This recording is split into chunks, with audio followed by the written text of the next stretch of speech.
માટેનું સુધારા વિધેયક 2026 સંસદમાં વડાપ્રધાન શ્રી નરેન્દ્રભાઈ મોદીના નેતૃત્વમાં પસાર થયું છે. દેશના લાખો યુવાનોના ભવિષ્યને સુરક્ષિત કરવાની દિશામાં આ એક ઐતિહાસિક નિર્ણય છે. વડાપ્રધાનશ્રીએ સ્પષ્ટ શબ્દોમાં કહ્યું છે કે યુવાનોના ભવિષ્ય સાથે કોઈ પણ પ્રકારનું સમાધાન કરવામાં આવશે નહીં. આ કાયદો એ જ સંકલ્પનું જીવંત પ્રતિબિંબ છે. હવે પરીક્ષામાં ગેરરીતિ કરનારાઓ સામે વધુ કડક સજા, વધુ કડક દંડ અને વધુ અસરકારક કાયદાકીય કાર્યવાહી સુનિશ્ચિત થશે. કેન્દ્ર સરકારે પારદર્શક, નિષ્પક્ષ અને વિશ્વસનીય પરીક્ષા વ્યવસ્થા માટેનું મજબૂત કાનૂની માળખું તૈયાર કર્યું છે.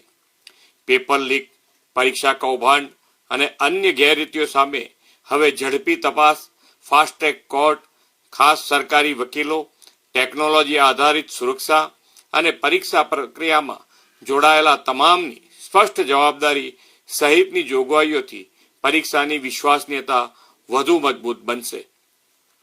પરીક્ષા એજન્સીઓની કાર્ય પદ્ધતિ, ટેકનિકલ સિક્યોરિટી, ડિજિટલ સર્વેલન્સ અને એક્ઝામ મેનેજમેન્ટને આધુનિક બનાવવા માટે એક ઉચ્ચ સ્તરીય સુધારા માળખાની રચના પણ કરવામાં આવી છે. એ જ દર્શાવે છે કે શ્રી મોદી સાહેબે ભવિષ્યમાં આવી ઘટના ફરીથી ન ઘટે તેના માટે પૂરતી વ્યવસ્થાઓ સુનિશ્ચિત કરી છે. વિકસિત ભારત 2047ના અમૃતકાળમાં દેશને શ્રેષ્ઠ માનવ સંસાધન આપવું હોય તો ભરતી પ્રક્રિયાની પવિત્રતા જાળવવી અનિવાર્ય છે.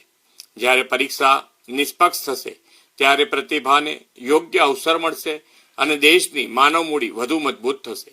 આદરણીય વડાપ્રધાન શ્રી નરેન્દ્રભાઈ મોદી યુવાનોને આવતીકાલના નવા ભારતના નિર્માતા કહે છે અને આજના ઐતિહાસિક નિર્ણયે ફરી એકવાર આ વાત સાબિત કરી દીધી છે.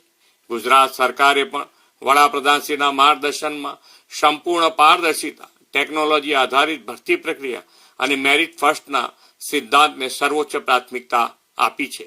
સમગ્ર ગુજરાત આ સુધારાને આવકારે છે.